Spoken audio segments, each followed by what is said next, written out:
农历12月初8是腊八节，又称腊日祭、腊八祭、佛成道日或王侯腊。在本期节目中，我们将带大家深入了解这个传统节日的历史由来、传说故事以及独特的饮食文化。关于腊八节的起源，主要有3种说法。第一种认为，腊八节的前身是古代的腊日，这是上古时期重要的年终祭祀日。据西汉代圣编纂的《礼记·交特生》记载，腊祭是岁12月，合聚万物而所享之也。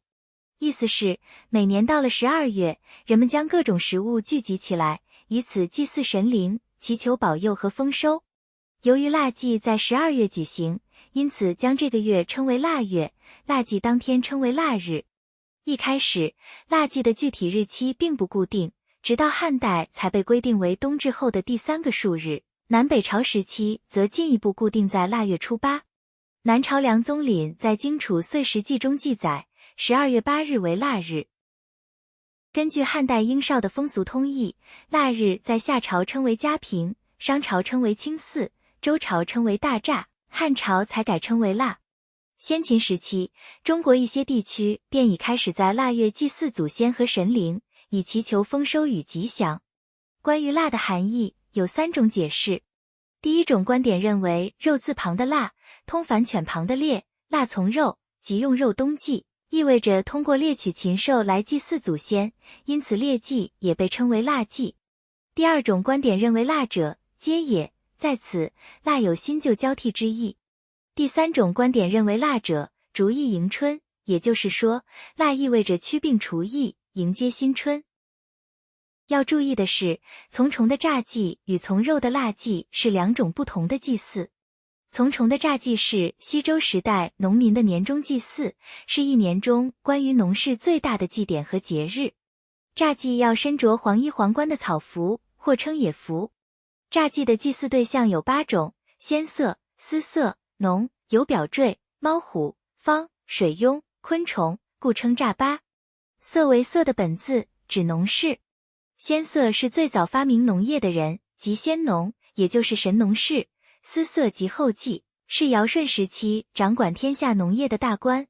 农指田郡，也叫田瑟夫，是到田间监督农业生产的小官。有表坠是在井田交界处建造的，供田郡居住以监督耕种的临时住所。猫虎是有益于农业的2种动物，猫吃田鼠，虎逐野猪。方是堤埂，用于蓄水与挡水。水庸指沟渠，用来引水与排水。昆虫泛指危害农作物的害虫。周朝时期，除从虫的炸祭外，还有一个从肉的腊祭仪式，它的祭祀对象是先祖五祀。五祀指5种小祀，即门、户、中六、天窗、灶、行通井5个家居之神。在古代，门与户最大的区别就是2扇为门，1扇为户。双扇的叫门，主要指庭院或入室的大门，而户是单扇门，主要用于内室。门和户是人们进出之地，井和灶是人们获取饮食之处，天窗则是人们居住的空间所在。古人通过祭祀这5个对日常家居生活非常重要的事物来感激和报答出入饮食之恩惠。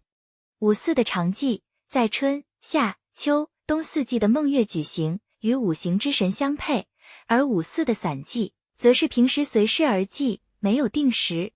简而言之，从虫的炸祭对象为农业之神，是为了粮食的丰收，而从肉的腊祭对象为祖先之神，是为了家族的兴旺。后来，2者逐渐合而为一。关于腊八节的历史由来的第2种解释是，相传这一天正是释迦牟尼成道的日子，因此也被称为法宝节，是佛教徒的重要节日之一，其主要习俗便是喝腊八粥。据佛教典籍记载，释迦牟尼在成道前曾多年苦行，身体瘦弱如柴，逐渐悟到苦行并非解脱之道，于是放弃苦修。这时他遇到一位牧女，接受了他献上的乳糜，恢复体力后，于菩提树下端坐冥思，最终在腊月初8成道。为纪念这一事件，佛教徒在此日举行法会，以米和果物煮粥供佛。南宋吴自牧在《孟良录》中记载，此月8日，寺院谓之腊八。大刹等寺，俱设五味粥，名曰腊八粥。自佛教传入中国以来，各寺庙便用香骨和果实煮粥，赠与门徒及善男信女。每逢腊八这天，寺院都会举行法会，效仿佛陀成道前牧女献乳糜的典故，以香骨、果实等煮成腊八粥供奉佛祖。据说喝了这种粥便能得到佛祖保佑，因此腊八粥也被称为福寿粥、福德粥或佛粥。经过历代流传，腊八从佛教节日逐渐演变为家喻户晓的民间节日。关于腊八节的历史由来，第三种说法与道教文化有关。腊八节是道教三元五腊中的最后一个节日。三元指的是上元节正月15，中元节7月15，下元节10月15。五腊指的是天腊正月初1，地腊5月初5，道德腊7月初7，民岁腊10月初1，王侯腊12月初8。五腊是道教神话中的五帝，包括大号译作太昊即伏羲、炎帝、黄帝，少昊译作少昊、颛顼。五帝在这5个日子分别相聚于东南西北中5个方位，而五方又对应中国传统的五行思想，即金木水火土。东方为木，南方为火，西方为金，北方为水，中方为土。每逢这5个腊日，道教中的5位神仙五帝会齐聚一堂，商议天命，校定人间功过，分配福禄，为人们调整不同方面的运势。正月初1，五帝检查人们的精神气运，决定寿命长短。5月初5，五帝评定人们的官位和健康。7月初7，五帝考察人们的骨骼强弱，并增益学业和官职名望。10月初1，五帝确定人们的福禄以及职务运势。12月初8，五帝则决定人们的居所与福气区域。由此可见，腊八节原为古代欢庆丰收、感谢祖先和神灵的祭祀仪式，在佛教传入中国之后，演化为纪念佛祖释迦牟尼成道的宗教节日，而在道教文化中，它又与三元五腊的传统紧密联系在一起。关于这个节日吃腊八粥的习俗，除了释迦牟尼成道的传说外，还流传着赤豆打鬼、朱元璋与腊八粥、岳飞与千家粥、悼念长城民工、杂河粥的教训等民间故事。第一个故事是腊八节源于赤豆打鬼的习俗。上古五帝之一颛顼氏的3个儿子死后变成恶鬼，专门出来惊吓小孩。因这些恶鬼害怕赤豆，所以人们在腊月初8煮红豆粥来驱鬼辟邪。第二个故事是，相传元末明初时，朱元璋在牢中挨饿，从老鼠洞中找到几种杂粮煮成粥，那天正值腊月初8。后来朱元璋当了皇帝，回想起此事，命御厨在腊月初8熬了杂粮粥，因此称为腊八粥。第三个故事是，腊八节是为了纪念忠臣岳飞。据说岳飞抗金时，士兵饥寒交迫，百姓送来千家粥，岳家军才得以饱腹，从而大胜而归。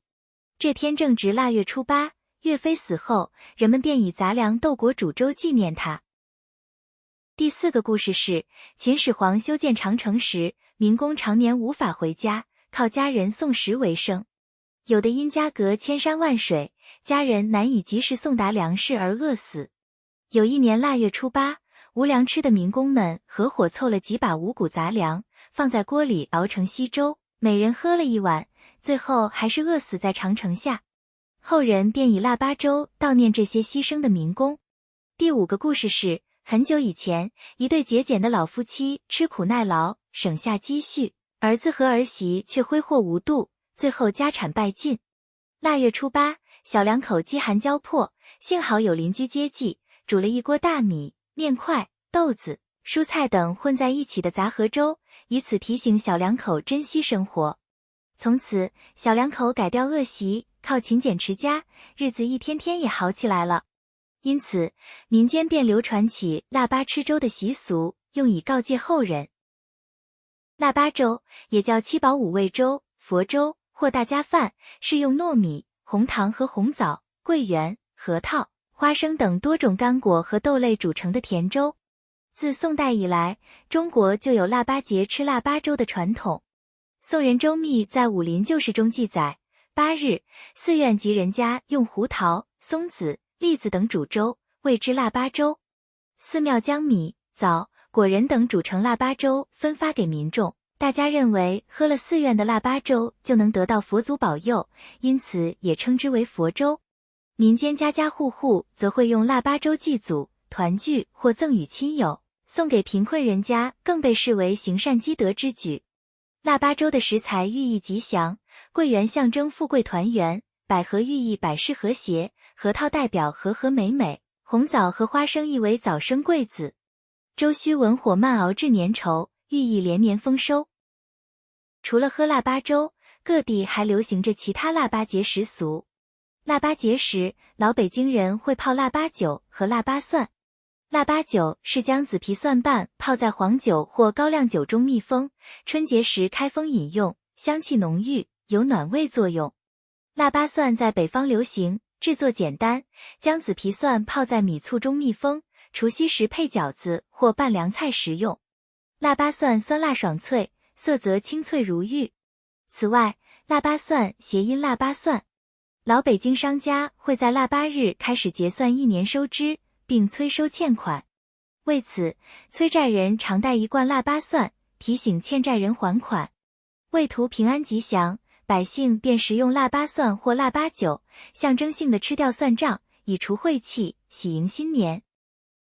腊八节时，老北京除了煮粥供佛、分食腊八粥，还有宫廷王府储存冰块的习俗。俗话说腊七腊八，冻死寒鸦，此时冰封寒冷，皇城内三海等湖泊的冰被运至皇家冰窖，供夏季皇宫贵族享用。民间也有吃腊八冰的风俗，人们在腊八前几天用陶瓷盆盛冷水置于室外结冰，腊八早上敲出冰块分食，寓意来年身体健康。民间还流传着吃了腊八冰，来年一年不肚疼的说法。腊八豆腐是安徽一县的传统小吃。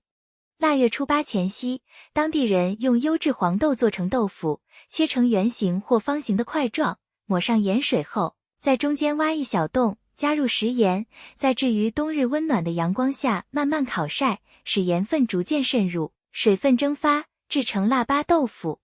成品色泽黄润，入口松软，咸中带甜。平时用草绳悬挂于通风处保存，可放3个月。